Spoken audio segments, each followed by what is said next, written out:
Okay, welcome back to the Strategy Gaming Podcast with Olafur the Viking, and today we're going to talk about a mod list for Civilization VII.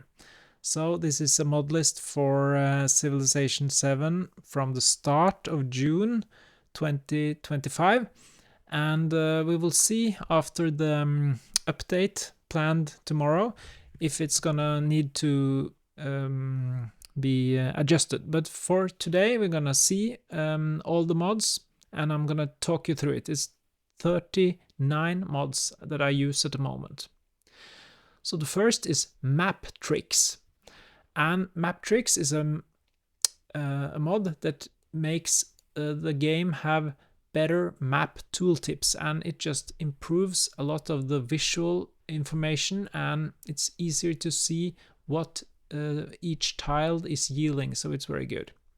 The next one up is Ready or Not, and that one, it gives the system buttons, the button for resources and the button for policies, a color so that when they are ready to be changed, you will see it with them being colored, and when they are not ready, it will remove the color, and it's very good.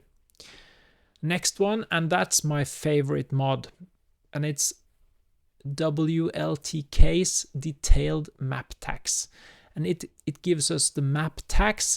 People remembering Civilization VI might remember the map tax to pin information or plan ahead information about what you want to build where. And in Civilization VII, there's a lot of these adjacency bonuses, a lot of cool stuff you can do with buildings and districts and placing them all together. And you need these map tags to plan ahead and to not forget what you wanted to put where. So it's a very, very, very good mod. The next one is Resource Resorts, and it's a mod that makes the resource screen much more intuitive, and you can sort the resources in so much more ways, and it's just very, very good. The next one, Flag Corps. Flag Corps is a mod that adds more information to the city banners and to the unit flags, and it just improves the game and the visual presentation of the cities and the units. Yeah. Then we have a small mod, Nasuelia's non-sticky selection. It makes it so that you can deselect units by left clicking anywhere on the map, and it's just good because otherwise you have to, I don't know, do something else, but it's good to just be able to click the map to unselect a unit. The next one up is City Hall, and City Hall, it just improves the visual presentation of the UI in the city a lot. So it's very, very much better, and it's easier to understand what to build, what not to build, and what has already been built inside the city. Next we have Random Continents, and Random Continents, it's just a better randomization script for the map generation, so it's good. Then we have Setup Improved, Mementos for all AI players, and that one is interesting because it lets you plan what mementos each AI will have at game setup.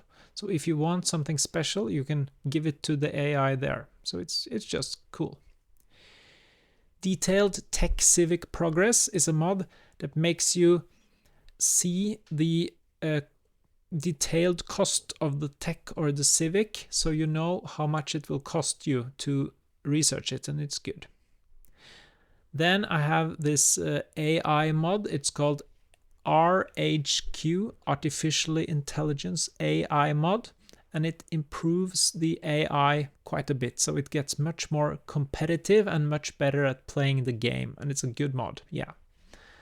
Next one is Enhanced Town Focus Info, and this one improves so you can see what yields you will get from choosing the town focuses for each town, and it's so much better to see in advance if choosing this or this tone focus will give you what kind of resources it will give you. Yeah. Zekov's enhanced diplomacy banners is the next one, and it just improves the banners of all the other civilization leaders, so you can see more information and better information in the banner. Now we are up for a very, very important one, a very good mod. Leonard Factory's Policy Yield Previews. This one lets you see, when choosing policies, which policies will give a good yield or not. So, and I frankly, I find the game unplayable almost without it, because it's so much better and so much fun to see for yourself what each policy will give. So it's a very, very good and very important mod. Smaller mod, Border Toggles. This one, it shows which tiles belongs to which city, so it's easier to see the borders inside your empire for which city goes to which tile. So it's just better. Yeah.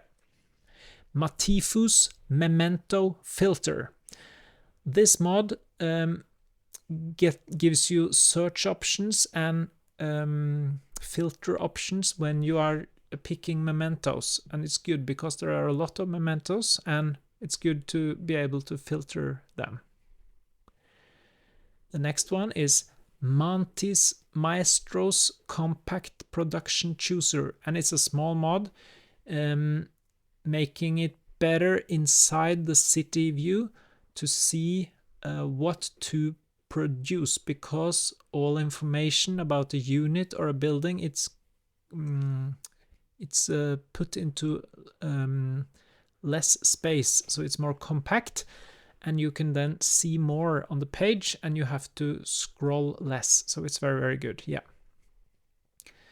Founder Unit Lens Fix is a small mod that turns on the lens for the settler on the founder, the very first unit, so you can see the same information when you have selected the founder that when you have a settler, like fresh water and resources and yields and stuff like that. Yeah.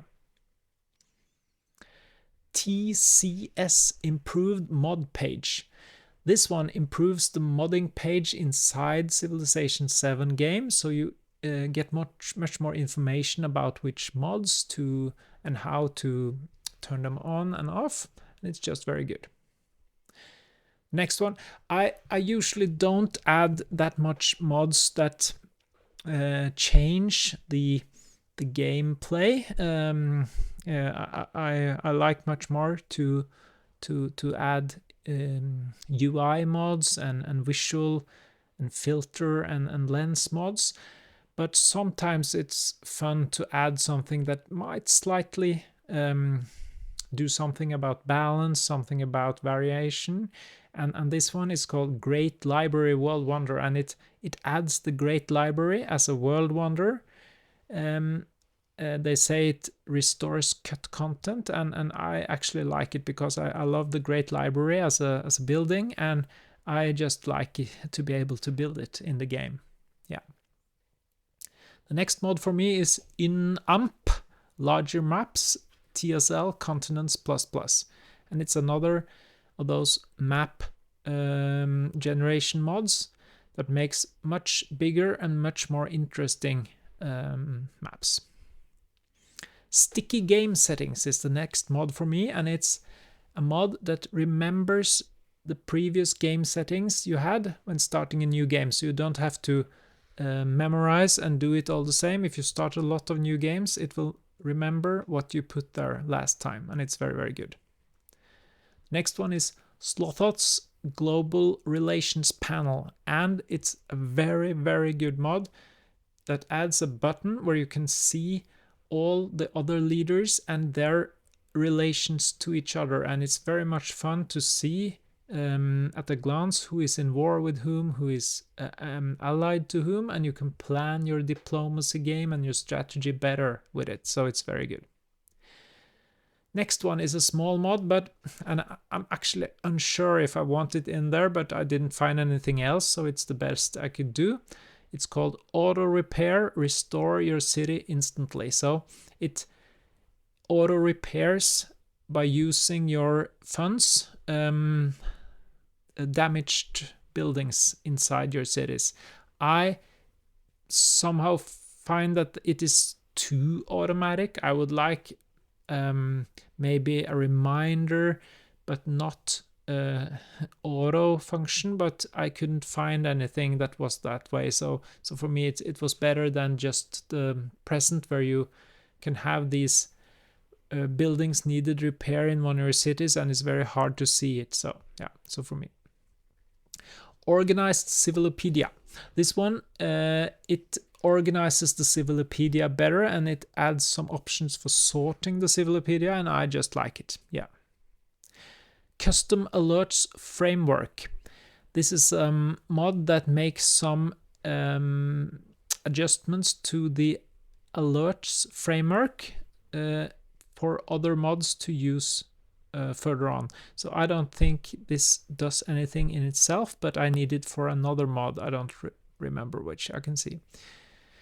The Wonder Screen is very good. That's the next mod. And the Wonder Screen, it gives you a new screen where you can see all the mods in one page, no, all the wonders in one page, and it's better for seeing what wonders are built, what wonders of this era are still left to build, and you can see what are the different wonders and what effects do they have. So I like it a lot. The next one for me is Improved Fractal Map, and it's just another map script that you can choose, and it makes better fractal maps, this one. So then we have Detailed Wonder Cinematic, and this one adds an information panel when you see the wonders cinematics. I think it's both for the wonders and the natural wonders, so you can see what their effects are when you have built them or found them, and it's so much better to see that little video and at the same time be able to see what this wonder does. So it's very good, and of course they should have added this in the base game, but still. Okay, I have also put in a small mod that's called Global Food and Production Indicator, and this mod lets you see all your production of food and all your production of production on the top panel of your screen. It may be a little weird because the food and production, it's not pooled into a national kind of pool, but it's used in each and every city, and this mod gives you the number as though it was pooled, but it isn't. But for me, it's interesting to see when you, for instance, you have this civilization producing a lot of food, and you want to see how quickly you can increase your global food production. So for me, it's interesting to be able to see. Okay, then I have a mod that's called People Just Liked It Better That Way. And this mod is interesting because it enables you, the game, that when you level up a town into a city in the modern or exploration eras, it will convert the name of the city into a city based on your current civilization. And for me, it's quite nice because that makes you immersed into the current civilization, and it's kind of historical because some settlements would change names when different civilizations had them, like Constantinople becoming Istanbul. And I just feel that this is a nice addition that they should look into maybe having in the base game as well. Then I use a small mod, Treasure Fleet Quality of Life, and it makes the treasure fleets able to cross borders of your enemies, and of course for all other players as well. And I feel the treasure fleets are fickle and they aren't that good, so this one is a good to make them actually be able to get to your place when they finally go there. Resource improvements. This mod adds new filters to the trade screen panel, so you can filter and search for resources you want when doing trade, and it's good. Better map small continents. Another map script, and this one I have played quite a few games with because it makes nice small continents in interesting shapes, and it just gives you another kind of gameplay and a lot more sea opening for more of the naval gameplay, so it's good. Purchase alerts is a small mod that lets you say that you want to be alerted when you are able to purchase a special item in a city or a special diplomatic interaction for another civilization. So, for instance, if I want to build an archer, I can press this alert, and the moment I have enough gold to purchase that archer, I will get a small notification, and then I can go and buy it. So it's not a big change, but a small one, and I like it. Trade lens, it just gives you a better trade lens to see possible trade routes. And then we have one of the most popular mods in the current game, Sukritakt's simple UI adjustments. It just gives some aesthetic adjustments to the game's UI, and it's good. Magnusson's Island Maps is the next mod, and it gives map scripts for islands and naval gameplay, and it's cool. And the last one for me, Daniel D. 1909's lens mod pack. It adds a few lenses and makes them work together. So you get like a missionary lens, I think, and maybe a few more. Yeah. Well, that's my 39 mods that I use as of the 16th of June. Tomorrow there will be a big patch, and of course at patch day some mods will be broken. Maybe some of this will be not needed anymore, so it will be exciting for me to see what the patch does with the current mod list. I use a mod manager, and it's called Civ7 mod manager, and you find it at the Civ Fanatics page, civfanatics.com, and at this page you can also get all the mods that you can find at the current time. It is announced in the patch notes for tomorrow that the Steam Workshop support will be added for Civ 7. So, of course, a lot of those mods might migrate to Steam Workshop, but maybe it will take some time. And I actually like the Civ 7 mod manager very much, so for me I will see if I'm gonna change to the Steam Workshop or if I will stick with the Civ 7 mod manager for a bit more. So you can check it out on civfanatics.com. It's free. Well, that was my mod list, and see you soon. Goodbye.